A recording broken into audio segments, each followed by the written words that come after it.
আসসালামু আলাইকুম সুপ্রিয় শিক্ষার্থীবৃন্দ, জাহিদস লার্নিং হাবের পক্ষ থেকে তোমাদের সবাইকে স্বাগতম।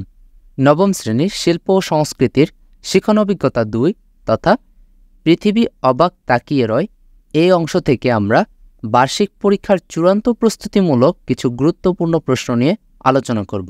সম্পূর্ণ ভিডিও ক্লাসটি মনোযোগ সহকারে দেখার চেষ্টা করবে। টেনে টেনে দেখলে কোনো কিছু বুঝতে পারবে না। আর এই ভিডিও ক্লাসটি তোমার বন্ধুদের সাথেও শেয়ার করে তাকেও তার বার্ষিক পরীক্ষার প্রস্তুতিতে সহযোগিতা করতে পারো। আমাদের চ্যানেলে যদি নতুন হয়ে থাকো তাহলে চ্যানেলটি সাবস্ক্রাইব করে পাশে বেল আইকনটি বাজিয়ে দাও, যেন পরবর্তীতে এই ধরনের গুরুত্বপূর্ণ প্রশ্নগুলো সবার আগে তোমার কাছে পৌঁছে যায়। তাহলে চলো আজকের ক্লাসটি শুরু করা যাক। প্রথমে রয়েছে তত্ত্বীয় অংশ, যেখানে ক বিভাগে তোমাদের ধরন এক কথায় প্রশ্ন থাকবে। এখানে প্রতিটি প্রশ্নের জন্য তোমরা 1 নম্বর করে পাবা।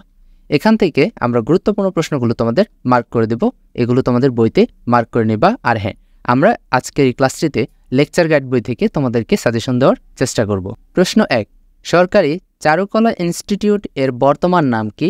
প্রশ্ন 2, শহীদ মিনারে নকশা প্রণয়নকারী 2 জন শিল্পীর মধ্যে নারী শিল্পীর নাম কি? প্রশ্ন 5, দাম দিয়ে কিনেছি বাংলা গানটির গীতিকার ও সুরকারের নাম কি? প্রশ্ন 6, প্রবাসী সরকারের আর্ট ও ডিজাইন বিভাগের প্রধান কে ছিলেন? প্রশ্ন 8, শরণার্থী তেলচিত্রটি কার আঁকা? প্রশ্ন 9, দুর্গমগিরি কান্তার মরু দুস্তর পারাবার হে গানটির গীতিকার ও সুরকারের নাম লেখো।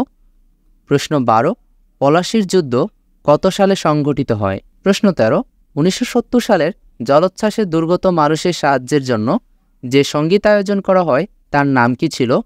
প্রশ্ন 17, যে খাতা নিজের পছন্দ মতো ডিজাইন বা নকশা করে প্রস্তুত করা হয় তাকে কি বলা হয়? প্রশ্ন 19, সিপাহী বিদ্রোহ কখন সংঘটিত হয়? প্রশ্ন 20, সিপাহী বিদ্রোহের সময় কি দিয়ে রাইফেলের কার্তুজ তৈরি করা হতো? প্রশ্ন 22, কখন দেশ ভাগ হয়? প্রশ্ন 29, ভাষা আন্দোলন হয় কবে?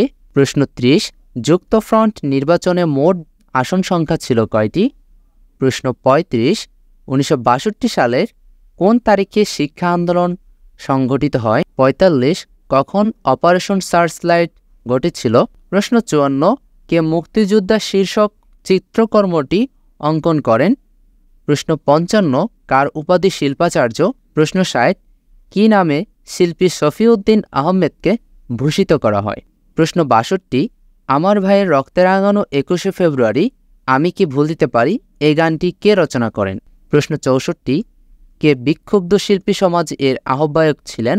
প্রশ্ন 68, স্বাধীন বাংলা বেতার কেন্দ্রের জনপ্রিয় 2টি অনুষ্ঠানের নাম কি কি? প্রশ্ন 69, কে জয় বাংলা বাংলার জয় এই গানটির গীতিকার?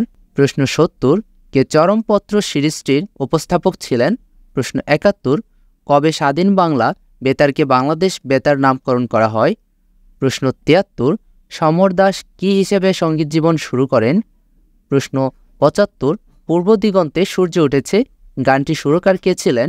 প্রশ্ন 77, আমার ভাইয়ের রক্তে রাঙানো গানটিতে প্রথম কে সুরারোপ করেন? প্রশ্ন 80, কত সালে আলতাফ মাহমুদ জন্মগ্রহণ করেন? এখানে দেখানো সকল এক কথায় প্রশ্ন উত্তরগুলো যেগুলো মার্ক করে দিয়েছি, এগুলো ভালো করে প্র্যাকটিস করে নেবে। আশা করি এখান থেকে তোমরা কমন পাবে ইনশাআল্লাহ। এরপর যে আমরা ধরন 2, যেখানে সংক্ষিপ্ত প্রশ্নোত্তর রয়েছে, এখান থেকে আমরা গুরুত্বপূর্ণ প্রশ্নগুলো দেখে নিব। প্রতিটি প্রশ্নের জন্য 5 নম্বর করে পাবা।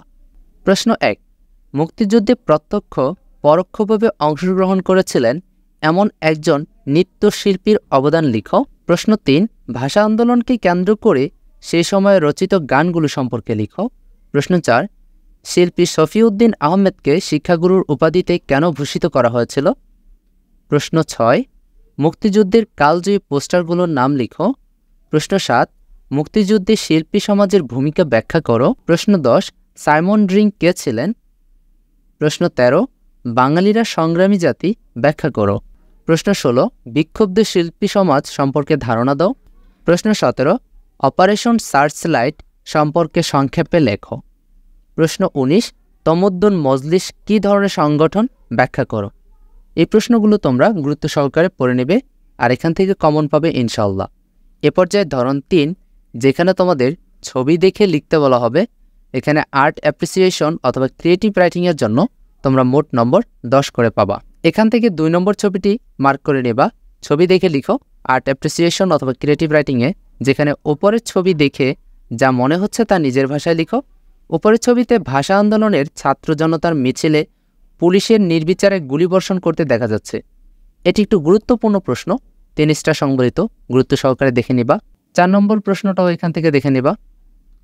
ছবি দেখে লিখো আর্ট অ্যাপ্রিসিয়েশন অথবা ক্রিয়েটিভ রাইটিংয়ের জন্য। এখানে একটি স্মৃতিস্তম্ভ দেওয়া রয়েছে, যেখানে প্রত্যেকটি স্তম্ভের জন্য আলাদা আলাদা তাদের বৈশিষ্ট্য উল্লেখ করেছে। বাংলাদেশের স্বাধীনতা যুদ্ধে শহীদদের স্মৃতির উদ্দেশ্যে জাতীয় স্মৃতিসৌধ নির্মিত হয়, যেটি এখন মাত্র বললাম, আর এটি সাভারে অবস্থিত। এটি গুরুত্ব সহকারে পড়ে নিবা। এরপর 5 নম্বর প্রশ্নটাও দেখে নিবা, যেখানে ছবি দেখে লিখো। উপরের ছবিতে দেখা যাচ্ছে 71-এর মহান মুক্তিযুদ্ধের দীর্ঘ লড়াই সংগ্রামের পর বিজয় উল্লাসকে ফুটিয়ে তোলা হয়েছে। এই প্রশ্নটিও কিন্তু দেখে নিবা। এখন আমরা প্রশ্ন নম্বর 4, যেখানে রচনামূলক প্রশ্ন থাকে, এখানে প্রতিটি প্রশ্নের জন্য 10 নম্বর করে দেওয়া রয়েছে। এখান থেকে প্রশ্ন নম্বর 4 পড়ে নিবা। শফিউদ্দিন আহমেদ কে ছিলেন? বাংলাদেশের শিল্পকলায় তার ভূমিকা লিখো। প্রশ্ন নম্বর 6, সমর দাস কে ছিলেন? বাংলাদেশের সঙ্গীতাঙ্গনে সমর দাসের ভূমিকা ও অবদান সম্পর্কে লিখো।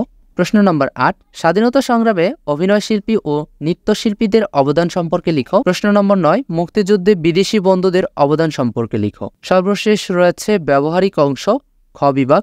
এখানে তোমাদের বন্ধু খাতা প্রদর্শনের জন্য 15 নম্বর রয়েছে, আর ব্যবহারিক অংশের জন্য মোট 35 নম্বর রয়েছে।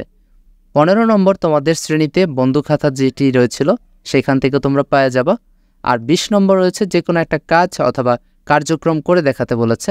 কাজ নম্বর 2, মহান মুক্তিযুদ্ধে বীর জনতাকে উজ্জীবিত করা কাজী নজরুল ইসলামের লেখা ও সুর করা দুর্গমগিরি কান্তার মরু গানটি আবৃত্তি অথবা পরিবেশনা করো এবং তা বন্ধু খাতায় লেখো। এটাও কিন্তু একটু গুরুত্বপূর্ণ প্রশ্ন, মনোযোগ সহকারে পড়ে যাবা। এখান থেকে কাজ নম্বর 6 দেখে নিবা। বিভিন্ন মাধ্যমে মুক্তিযুদ্ধে শিল্পীদের অবদান সম্পর্কে জানার চেষ্টা করো এবং তা বন্ধু খাতায় লিখে রাখো। সর্বশেষ 7 নম্বর কাজ দেখে নিবা। শহীদ বুদ্ধিজীবী জহির রায়হানের অবদান সম্পর্কে জানো এবং তা বন্ধু খাতায় লিখে রাখো। এটিও একটি গুরুত্বপূর্ণ প্রশ্ন, তাই মনোযোগ সহকারে এগুলো দেখে নিবা। সুপ্রিয় শিক্ষার্থীবৃন্দ, আজকের এই ক্লাসটিতে আমরা শিল্প সংস্কৃতির শিখন অভিজ্ঞতা 2 পৃথিবী অবাক তাকিয়ে রয় এই টপিক থেকে গুরুত্বপূর্ণ প্রশ্ন নিয়ে তোমাদের সাথে আলোচনা করেছি। এখানে দেখানো সকল গুরুত্বপূর্ণ প্রশ্নগুলো মনোযোগ সহকারে পড়ে গেলে পরীক্ষাতে কমন পাবে ইনশাআল্লাহ। পরবর্তী সেশনে তোমাদের সাথে নতুন টপিকে আবারও দেখা হবে। ধন্যবাদ সবাইকে।